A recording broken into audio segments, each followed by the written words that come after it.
Hello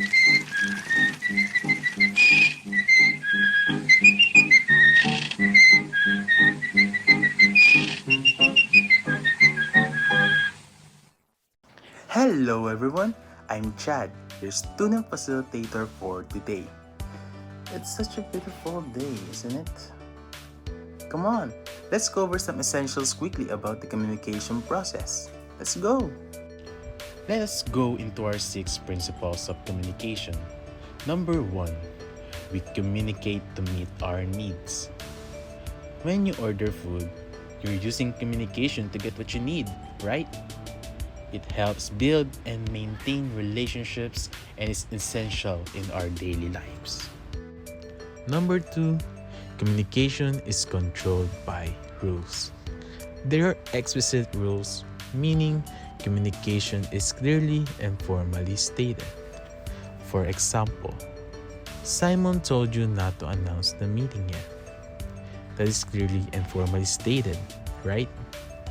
If there are explicit rules, there are also implicit rules.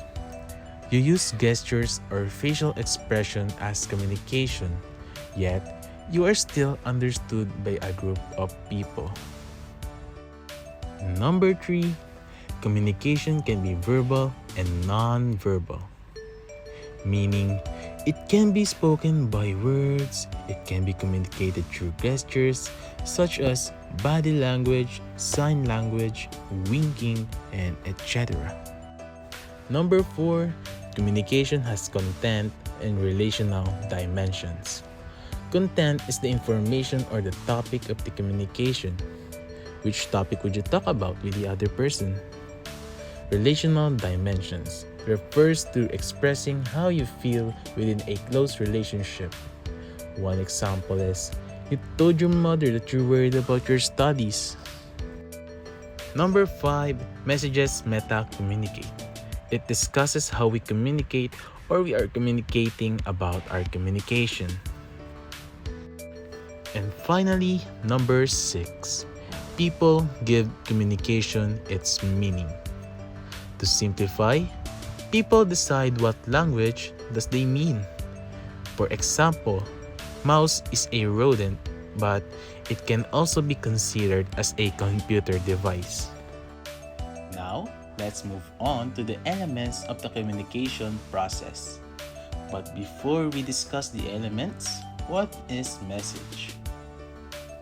That's right, message is where the communication starts. It requires the sender, the transmitter of the message, encoding, the process of translating messages into words or non-verbal. Receiver is the person who will get the message. Decoding, it is the process of comprehending the message. Channel, the tool on how you will deliver the message. Is it through face-to-face or text? Context.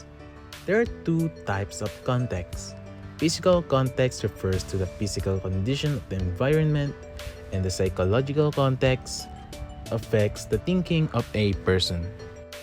Communication can't be complete without noise and feedback. Noise interrupts the communication, and feedback refers to the reaction or the reply to a message. Lastly, communication is dynamic, meaning everyone in the conversation are both senders and receivers. Now, let's go on to the communication in professional networks. Cool? It focuses on networkers. They are responsible of developing, building, and utilizing connections in a work environment.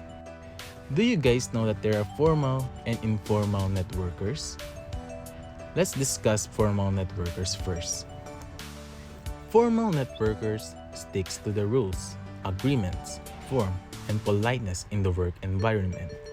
Also, don't forget that there are 3 characteristics of formal networkers. Let's talk about the first characteristic, upward communication. It passes down the communication from subordinates to superior in the work environment. Downward communication. It passes down the communication from a superior to subordinates in the work environment.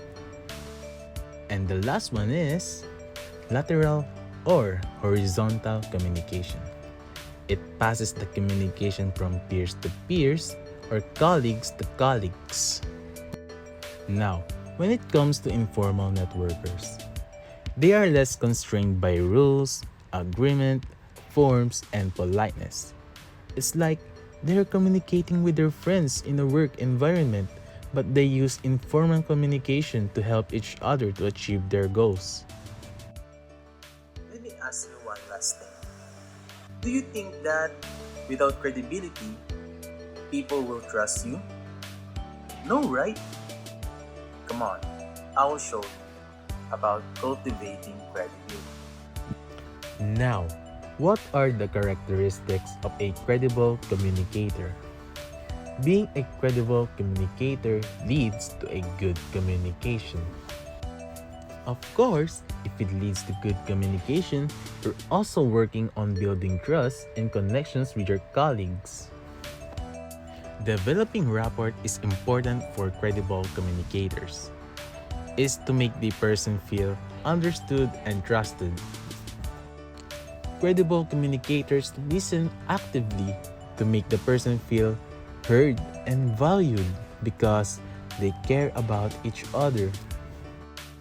Lastly, credible communicators maintain integrity and accountability since they are true to their promises to build trust and hold themselves accountable for their actions. Oh, hello! I didn't see you there. Are you done listening to my discussion?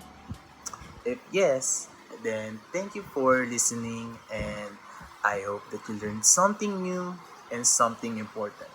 That's all. Thank you.